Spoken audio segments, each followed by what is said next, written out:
হাই friends, আজি মই আকৌ এটি চাটনিৰ ৰেচিপি লৈ আহিলোঁ। আজিৰ চাটনিটো হৈছে নাৰিকলৰ চাটনি। নাৰিকলৰ চাটনি বনাবলৈ মই এফাল নাৰিকল লৈছোঁ আৰু নাৰিকলখিনি ধুনীয়াকৈ সৰু সৰুকৈ কাটি লৈছোঁ আৰু এয়া লৈছোঁ পদিনাৰ পাত, কেইটামান কেঁচা জলকীয়া আৰু 1 ইঞ্চমান আদা,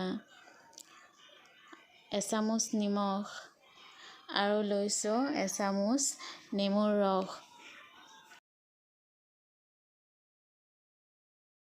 আৰু এতিয়া মই এই গোটেইখিনি ইনগ্ৰেডিয়েণ্টছ এটা মিক্সিৰ জাৰত লৈ ধুনীয়াকৈ গ্ৰাইণ্ড কৰি ল'ম।